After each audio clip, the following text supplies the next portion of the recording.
वाइस्ट opinion के नए अंक में आपका स्वागत है। आज के अंक में हम चर्चा करेंगे कि लोकसभा चुनाव के पश्चात विशेषकर झारखंड में उसका जो साइड इफेक्ट है अब दिखाई पड़ने लगा है। उसके साइड इफेक्ट का जो है लक्षण अब जो है लोगों के सामने आने लगा है। घटना देवघर की है दोस्तों। आपको पता ही है कि गोड्डा के सांसद हैं निशिकांत दुबे और गोड्डा लोकसभा क्षेत्र में ही देवघर भी आता है। आज वहां पर भाजपा के पदाधिकारी गए हुए थे कि हम दुमका और राजमहल का चुनाव क्यों हारे। वो कार्यकर्ताओं से बात करने वाले थे, पदाधिकारियों से, स्थानीय पदाधिकारियों से बात करने वाले थे और जानना चाह रहे थे कि भारतीय जनता पार्टी ने इतना खराब प्रदर्शन इन दोनों लोकसभा क्षेत्रों में क्यों किया। आखिर वो कौन से कारण थे जिसने भाजपा के प्रति लोगों में उदासीनता या वोट न देने की वजह क्या थी, ये जानने का प्रयास करने के लिए ये लोग गए हुए थे। लेकिन अभी मीटिंग शुरू हुई कि वहां पर जो स्थानीय विधायक हैं, देवघर के स्थानीय विधायक हैं नारायण दास, इनके साथ में पहले धक्का मुक्की की गई और फिर इनके साथ में गाली गलौज जो भी किया जा सकता है, जो भी दुर्व्यवहार किया जा सकता है, वो सब के सब इनके साथ में हुआ। जब इनके साथ में ये सब दुर्व्यवहार हुआ उस समय निशिकांत दुबे वहां पर उपस्थित नहीं थे और आरोप लगाया जा रहा है कि उनके गुर्गों के द्वारा ये सारा कुछ किया गया।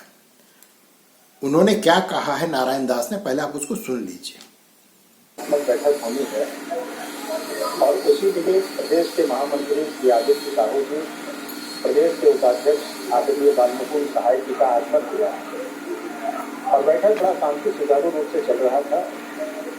लेकिन लोकसभा चुनाव में जितनी बातें हुई, जिस प्रकार लोगों ने जनता के आक्रोश को झेलने का काम किया, हम सभी भारतीय जनता पार्टी के कार्यकर्ता, मेरे जिलाध्यक्ष नहीं हैं, इन्होंने जहां भी मुझे कहा मैं समय उपस्थित रहा और अपने माननीय सांसद के लिए काम किया। लेकिन दुर्भाग्य की बात है कि आज माननीय सांसद गोड्डा जो चुनाव जीतने के बाद जब लोकसभा की रायशुमारी यहाँ हो रही है, उन्होंने अपने गुंडों के द्वारा, कोई भारतीय जनता पार्टी का आदमी नहीं है, भारतीय जनता पार्टी के द्वारा वैसे ही आदमी को बुलाया गया था जो इस बैठक में अपेक्षित थे। उनके गुंडों के द्वारा मुझे मां बहन लगा के गाली दिया गया, अश्लील भाषा का प्रयोग किया गया, नारेबाजी की गई और मेरे भारतीय जनता पार्टी के कार्यकर्ताओं पर भी उन लोगों ने मारपीट किया। जैसा कि नारायण दास कह रहे हैं कि जिन लोगों ने उनके साथ दुर्व्यवहार किया वो भाजपा के कार्यकर्ता नहीं हैं, वो निशिकांत दुबे के गुर्गे हैं, गुंडे हैं, जिन्होंने उनके साथ में इस तरह का व्यवहार किया है। नारायण दास काफी मुखर रहे हैं, विधानसभा में भी काफी वो मुखरता के साथ अपनी बात रखते थे और कई बार तो बड़ी अजीबोगरीब तरीके से वो अपनी बात रखने का प्रयास करते थे। उसकी एक बानगी देखिए।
ये मामला था देवघर के मंदिर का था। वहां पर ये डमरू बजाते हुए पहुंच गए थे। तो इस तरह के कार्य ये पहले भी करते रहे हैं, लेकिन इस बार ये काफी दुखी हैं और इनके दुख का भी कारण है।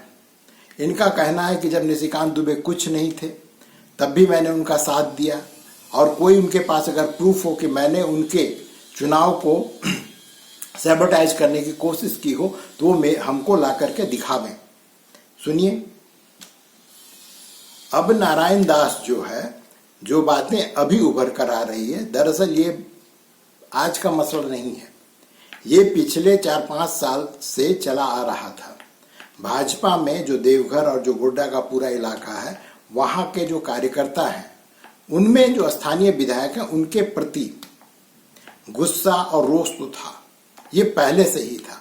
और जो कार्यकर्ता हैं भारतीय जनता पार्टी के, उसके एक बड़े वर्ग का मानना है कि नारायण दास ने लोकसभा के चुनाव में भीतरघात की है या भीतरघात करने की कोशिश की है। हालांकि नारायण दास इससे इनकार करते हैं, जैसा कि पहले भी आपने वीडियो में भी देखा कि उन्होंने कहा कि अगर आपके पास में कोई प्रूफ हो तो हमको दिखाइए।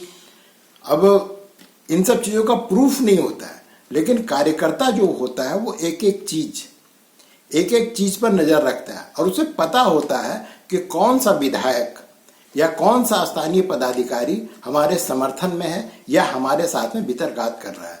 और ये चुनाव के दौरान भी निशिकांत दुबे ने कई बार रेखांकित किया था कि देखिए हमारे साथ में भीतरघात करने की कोशिश हो रही है, और वो काफी मुखर भी रहे थे। लेकिन उस समय चूंकि चुनाव का समय था, उन्होंने कोई कार्रवाई करने की कोशिश नहीं की। अब नारायण दास का दुख ये है कि जो कार्यकर्ता हैं, उनका मानना है कि उन्होंने भीतरघात करने की कोशिश की, या जितने मतों से निशिकांत दुबे को जीतना चाहिए था उतने मतों से उनको नहीं जीतने दिया गया। तो ये सब बातें तो जो पदाधिकारी हैं वो सब जांच करके पता करेंगे, कार्यकर्ताओं से बात करके पता करेंगे। लेकिन उससे पहले ही, अभी कोई पड़ताल होती उससे पहले ही आक्रमण किया जाना एक विधायक पर और उसके साथियों पर, यह दुर्भाग्यपूर्ण है, लोकतंत्र के लिए अच्छा नहीं है। अगर वो भीतरघाती हैं, आप उनको पार्टी से निकाल दीजिए, एकदम सामान्य सा है कि आप उनको पार्टी से निकाल दीजिए। और वैसे भी अगर वो विधायक भी हैं तो अब उनकी जरूरत तो है नहीं, क्योंकि 4-5 महीने बाद तो चुनाव होना है, तो होगा क्या। और ना ही आप जो सत्ता में हैं कि इनको बाहर निकाल देने से, नारायण दास को अगर भारतीय जनता पार्टी बाहर निकाल देगी तो उसकी सरकार गिर जाएगी, ऐसी कोई भी स्थिति तो है नहीं। फिर आप जो है पड़ताल क्यों नहीं होने दे रहे हैं? तो साफ एकदम स्पष्ट ये है कि कहीं ना कहीं दोनों ही तरफ कुछ न कुछ तो गड़बड़ है, गलतफहमी है इनके बीच में। और या तो ये भी हो सकता है कि इनके बीच में ये व्यक्तिगत अहंकार और प्रतिस्पर्धा होती है, जो कंपटीशन होता है, उसका भाव है, जिसके कारण नारायण दास को आज ये सब झेलना पड़ा है।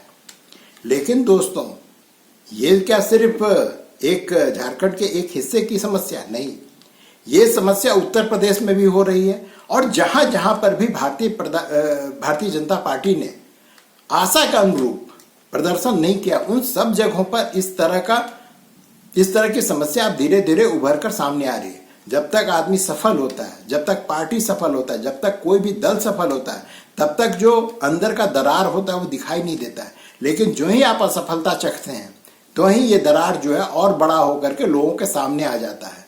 और स्वाभाविक है कि इस घटना का मजा झारखंड मुक्ति मोर्चा लेगी, कांग्रेस भी लेगी, और लेना भी चाहिए, क्यों ना लें। अगर भारतीय जनता पार्टी, जो अपने को कहते हैं कि अनुशासित पार्टी है, और जब अनुशासित पार्टी का कार्यकर्ता या उसका समर्थक, मान लीजिए कि वो, जैसा कि नारायण दास आरोप लगा रहे कि मान लीजिए कि जो उनके साथ में दुर्व्यवहार करने वाले व्यक्ति थे वो भारतीय जनता पार्टी के नहीं थे, तो आखिर उनको पार्टी कार्यालय में लाया कौन? उसको उसी समय रोक दिया था गेट पर कि भाई तुम हमारे पार्टी के नहीं हो, तुम यहाँ पे, तुम्हारी उपस्थिति यहाँ पे जरूरी नहीं है, तुम यहाँ से जाओ। लेकिन ऐसा कुछ नहीं हुआ है, ये घात प्रतिघात का खेल जो है, भारतीय जनता पार्टी की जो थोड़ी बहुत भी आशा है झारखंड में, उसको भी खत्म कर देगी दोस्तों, उसको भी खत्म कर देगी। और इसका प्रभाव अब जो भी विधायक हैं भारतीय जनता पार्टी के, अब सबको लगने लगा कि कहीं ऐसा तो नहीं कि हम लोगों को भीतरघात के नाम पे हमारी टिकट काटने की कोशिश हो रही, जो कि नारायण दास बार बार कह रहा है अपने इंटरव्यू के दौरान कि ये हमारा टिकट काटना चाहता है और हमारे जगह पे ये अपने व्यक्ति को टिकट दिलवाना चाहते हैं। ये भी हो सकता है, ये भी एक कारण हो सकता है, क्योंकि राजनीतिक पार्टियों में ये जान लीजिए दोस्तों, ये पूरा केकड़ों का खेल है। हर कोई एक दूसरे का टांग खींचने में लगा रहता है। यहाँ पे कोई ऐसा नहीं है जो अपने को छोड़ करके किसी दूसरे की बात करे। राजनीति है, यही तो पॉलिटिक्स है। पॉलिटिक्स जो है वो नाम ही है मैनिपुलेशन का। आप किसको कितना मैनिपुलेट कर सकते हैं, किसको अपने पक्ष में कर सकते हैं और किसको जरूरत पड़ने पर धक्का मारकर हटा सकते हैं। और भारतीय जनता पार्टी में ये पहला क्रैक दिखाई देना झारखंड में प्रारंभ हो गया है। लेकिन दोस्तों, ऐसा नहीं कि सिर्फ झारखंड में भारतीय जनता पार्टी की समस्या है। कल कांग्रेस कार्यालय में जो कांग्रेस के यहाँ पे अध्यक्ष हैं राजेश ठाकुर, उनको हटाने तक की बात हो रही है। कहा जा रहा है कि हम गैर आदिवासी सीटों पर कहीं भी अच्छा प्रदर्शन क्यों नहीं कर पाए, इसके लिए मुख्य रूप से राजेश ठाकुर जिम्मेदार हैं। इसलिए क्योंकि उन्होंने जो 5 सीट यहाँ पे इंडिया अलायंस से निकाला है, जिसमें से 2 सीट कांग्रेस के पक्ष में गया है, वो दोनों ही सीट आरक्षित सीट है। आप रिजर्व सीट पे झारखंड मुक्ति मोर्चा के कंधे पर बैठकर सीट तो निकाल लिए, लेकिन इसमें आपके पदाधिकारी, आपके जो कार्यकर्ता, उनकी क्या भूमिका है? उनकी तो कोई भूमिका नहीं है। वो तो चुपचाप जो मजे में झारखंड मुक्ति मोर्चा के कंधे पे सवार हैं। आदिवासी क्षेत्र है, आदिवासी बहुल क्षेत्र है, तो आप आदिवासी आपको वोट कर दिया। इससे इतर झारखंड, पूरे झारखंड में, और ये इंडिया अलायंस के हर घटक के लिए, ये सिर्फ कांग्रेस के लिए नहीं है, झारखंड मुक्ति मोर्चा के लिए भी सोचने का ये विषय है कि साहब आप जो रिजर्व सीट है उससे बाहर क्यों नहीं निकल पा रहे हैं। आप ऐसा कोई कार्य करके दिखाइए, या आप ऐसा कौन सा काम कर रहे हैं जिससे कि आपको गैर जो यहाँ पे आदिवासी है वो वोट नहीं दे रहा है, या आप उनके सीट पे जाकर सफलता हासिल नहीं कर पा रहे हैं। सोचिए, दुल्लू महतो वो धनबाद का सीट निकाल ले जाता है, मनीष जायसवाल पहली बार खड़ा होता है और हजारीबाग का सीट निकाल ले जाता है, और आप देखते रह जाते हैं, हाथ मलते रह जाते हैं। और ये पूरे झारखंड में 9-5 का स्कोर है। 9 जो है एनडीए के पक्ष में, और 5 जो रिजर्व सीट था यहाँ पे, वही सिर्फ इंडिया अलायंस के पक्ष में गया है। तो इनके लिए भी बैठ के सोचने का समय है कि आपके पदाधिकारी, आपके अधिकारी, यहाँ पे भारतीय जनता पार्टी का तो सबके सब मुखर है, खुलकर सामने आ गए, लेकिन हो सकता है कि जो आपके पार्टी के हैं वहां भी ऐसे ही दरार हो, वहां भी लोगों को, जो आपके विधायक, उनको ये आशंका हो कि हो सकता है कि बार हमारा टिकट कट जाए, या हमें जो है दरकिनार करने की कोशिश की जा रही है, इसलिए वो खफा थे और आपके पक्ष में वोट नहीं करवा पाए। क्योंकि देखिए साहब, लोकसभा का कोई भी उम्मीदवार जो जीतता है उसके लिए कार्यकर्ता, संगठन और जो वहां का स्थानीय एमएलए होते हैं वो बहुत हद तक जिम्मेवार होते हैं। अगर आपको इन तीनों का सहयोग नहीं मिलेगा तो आप चुनाव नहीं जीत सकते हैं। और जयराम महतो जो टाइगर जयराम महतो एक समस्या के रूप में राजनीतिक दलों के जो स्थापित यहाँ पे राजनीतिक दल के, उनके लिए वो समस्या है। क्योंकि झारखंड मुक्ति मोर्चा का आधार जो है वो हमेशा से रहा है आदिवासियों में, पूरे आदिवासी नहीं, जो उरांव हैं, जो उरांव बेल्ट है, वहां पे झारखंड मुक्ति मोर्चा को कभी भी सफलता नहीं मिली है। ये मुंडा बेल्ट में और संथाल बेल्ट में तो सफलता पा जाते हैं, लेकिन उरांव बहुल क्षेत्र जो है वहां पे इनको सफलता नहीं मिलती है। तो आदिवासी झारखंड मुक्ति मोर्चा कोर वोटर हैं, उरांव को छोड़ करके मुसलमान, और तीसरा जो है वो है कुर्मी। विनोद बिहारी महतो को, सुनील महतो को कौन भूल सकता है, उनके योगदान को कौन भूल सकता है। जो आज का झारखंड मुक्ति मोर्चा, उसको बनाने में शिबू सोरेन का जितना योगदान है उतना ही योगदान विनोद बिहारी महतो का है, उतना ही योगदान सुनील महतो का है। हालांकि अब दोनों ही इस दुनिया में नहीं है, लेकिन उनके योगदान को भुलाया नहीं जा सकता है। अब जो है, जब ये जयराम महतो राजनीतिक परिदृश्य में उभर रहा है, तो अगर ये कुर्मी वोट को डेंट करता है तो झारखंड मुक्ति मोर्चा को भी डेंट करता है। और साथ ही जो आजसू है, जो सुदेश महतो की पार्टी है, वो तो कुर्मी वोटों के आधार पर ही बनी हुई पार्टी है, या उसको जो भी सफलता मिलती है वो कुर्मी वोटों के कारण मिलती है। और अगर जयराम महतो उनके वोट को डेंट करती है तो ये उनके लिए भी समस्या है। और हाल के वर्षों में जो कुर्मियों का रुझान है वो भारतीय जनता पार्टी के प्रति पूरे देश में बढ़ा है, चाहे वो बिहार हो, उत्तर प्रदेश हो या झारखंड में भी कुर्मियों का वोट अब काफी बड़ी मात्रा में अब भारतीय जनता पार्टी को मिलने लगी थी। लेकिन अगर जयराम महतो अगर कुर्मी वोट को डेंट करता है तो इसका प्रभाव भारतीय जनता पार्टी पर भी पड़ेगा। संक्षेप में यह है कि अगर जयराम महतो और सशक्त होता है और संभावना है कि और सशक्त होगा, क्योंकि युवा उसके पीछे खड़े हैं। तो ये जितने भी झारखंड के स्थापित राजनीतिक पार्टियां हैं, उनके लिए जो है ये बुरी खबर ही होगी, उनके लिए अच्छी खबर नहीं हो सकती है। तो देखिए, आज जो सो नारायण दास अब पीटे गए कि नहीं ये तो हम नहीं कहेंगे, लेकिन गाली गलौज उनके साथ में हुई है, उनके कार्यकर्ताओं के साथ में मारपीट भी हुई, ये वो खुद स्वीकार कर रहे हैं। तो देखिए और आगे क्या क्या होता है। मिलते हैं फिर अगले अंक में दोस्तों। आज के अंक में बस इतना ही। आज्ञा दीजिए। नमस्कार।